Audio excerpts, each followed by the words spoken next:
Hello students. आज देखो mole concept में मोल कॉन्सेप्ट 7 लेक्चर में अपलोड कर चुका हूँ। ये 8th लेक्चर है। इसमें हम लोग डिस्कस करेंगे बैलेंसिंग ऑफ रेडॉक्स रिएक्शन। तो जो ये बैलेंसिंग ऑफ रेडॉक्स रिएक्शन है ये काफ़ी इम्पोर्टेंट है इक्विवेलेंट कॉन्सेप्ट के लिए भी and for as well as mole concept. तो ओवरऑल ये काफ़ी इम्पोर्टेंट सेक्शन है। इसमें मैं आपको दो पार्ट में बताऊंगा।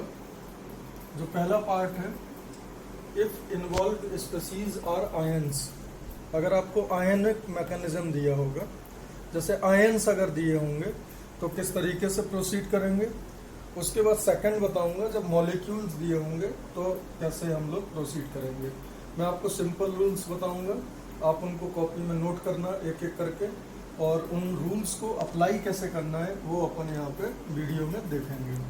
तो सबसे पहले, if given reaction is like this, MnO4 minus परमैग्नेट ion plus oxalate ion C2O4 2 minus.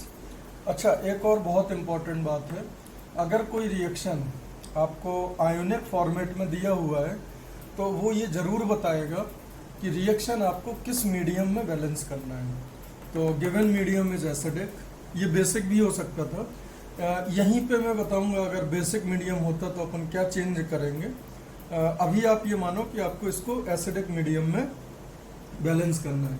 एक चीज़ और याद रखना, अगर आपको रिएक्शन आयोनिक दिया है और ये स्पेसिफाई नहीं करा है, अगर ये स्पेसिफाई नहीं करा है कि किस मीडियम में बैलेंस करना है, तो टेक्निकली वो इनकरेक्ट क्वेश्चन होगा, उसमें डेटा इनसफिशिएंट होगा।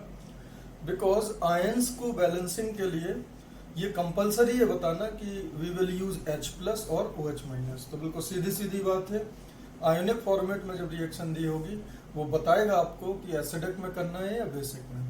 तो ये जो गिवन रिएक्शन है वो हमें एसिडिक में बैलेंस करना है, ऐसा कि लिखा है इसमें Mn2+ + CO2 + H2O। तो अब देखो जरा, पहला रूल सुनना, और ये जो रूल है वो आप सुनने के बाद कॉपी में लिखना जरूर। देखो, सबसे पहले आयोनिक फॉर्मेट में जो भी रिएक्शन आपको दी हुई है उसके आप हर एक स्पीसीज के हर एक एटम का इंडिविजुअल ऑक्सीडेशन नंबर जरूर निकालना, जो कि मैंने आपको बोला भी था कि ये जो एक्टिविटी है ये बैकबोन है मोल कॉन्सेप्ट और इक्विवेलेंट कॉन्सेप्ट का। तो हर एक इंडिविजुअल का ऑक्सीडेशन नंबर देखो। मैग्नेट आयन मैंने लिखा हुआ है +7, आप इसको बड़े इजीली चेक कर सकते हो। मैग्नीज का होता है अगर X, तो X ×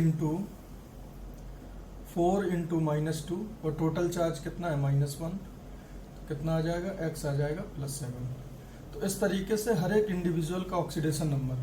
तो देखो, मैग्नीज का क्या है +7, ऑक्साइड का -2, ऑक्सलेट में जो कार्बन होता है दैट इज +3, और ऑक्सीजन का -2, Mn2+ में Mn2+, CO2 में कार्बन +4, ऑक्सीजन -2, हाइड्रोजन +1, ऑक्सीजन -2। तो what is our first rule? Calculate individual oxidation number of all the atom in all involved species. Clear है बात? ये पहला रूल है आपका।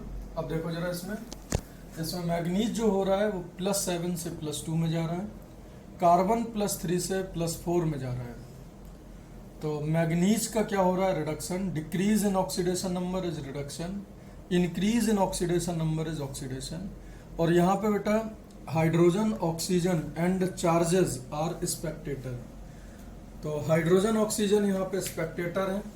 हाइड्रोजन ऑक्सीजन में देखो, यहाँ पे ऑक्सीजन -2, यहाँ पे भी पूरे जगह ऑक्सीजन -2, यहाँ पे जो हाइड्रोजन आएगा वो भी +1, यहाँ पे भी जो हाइड्रोजन आएगा वो +1।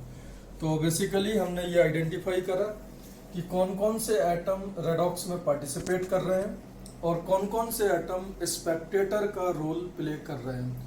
तो यहाँ पे टोटल एटम 4 थे, manganese, carbon, hydrogen and oxygen.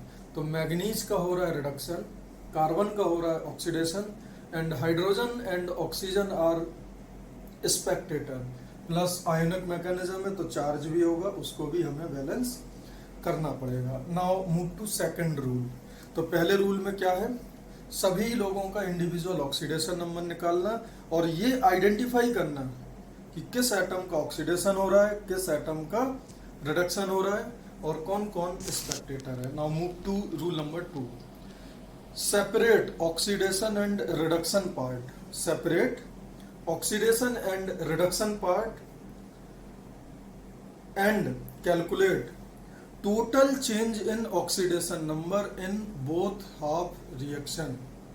देखो जरा यहाँ पे मैंने लिखा है एक तरफ ऑक्सीडेशन पार्ट, यहाँ पे ऑक्सीडेशन किसका हो रहा है, ऑक्सिलेट का CO2 में, reduction MnO4 minus Mn2 plus में। Separate oxidation and reduction part and balance the atom which are taking part in redox reaction. तो बेटा यहाँ पे कार्बन रेडॉक्स रिएक्शन में पार्टिसिपेट कर रहा है, तो कार्बन दोनों side hit and trial method से बैलेंस करो। तो ये कोई रॉकेट साइंस नहीं है बेटा। ऑक्सिलेट के एक मॉलिक्यूल में कितने कार्बन है, 2, और CO2 में 1 था, तो मैंने यहाँ देखो 2 से क्या कर दिया, मल्टीप्लाई। MnO4 में 1 Mn, यहाँ पे Mn में 1 Mn। तो क्या बोला मैंने, what is second rule, separate oxidation and reduction part and balance all the atom which are participating in redox reaction, उनको बैलेंस करो।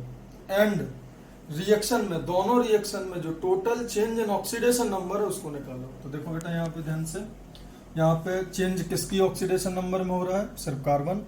तो यहाँ पे टोटल कार्बन का ऑक्सीडेशन नंबर कितना है, 2 कार्बन है बेटा, +6, एक कार्बन का +3 है। तो यहाँ पे टोटल 2 कार्बन में कितना होगा, +8, क्योंकि एक कार्बन का 4 है तो 2 कार्बन का 8।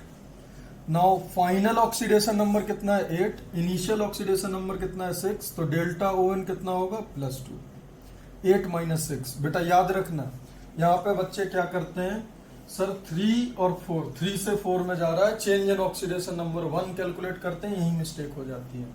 आपको चेंज इन ऑक्सीडेशन नंबर नहीं निकालना है, आपको total change in oxidation number निकालना है after balancing the atoms which are participating in redox reaction. ये बात आप याद रखना, यहाँ पे बच्चे बहुत मिस्टेक करते हैं। तो यहाँ पे देखो मैंने कार्बन को बैलेंस करा था, दोनों जगह 2-2 कार्बन है, तो 2 कार्बन का ऑक्सीडेशन नंबर +6, यहाँ पे 2 कार्बन का +8 and change is 8 - 6 that is +2।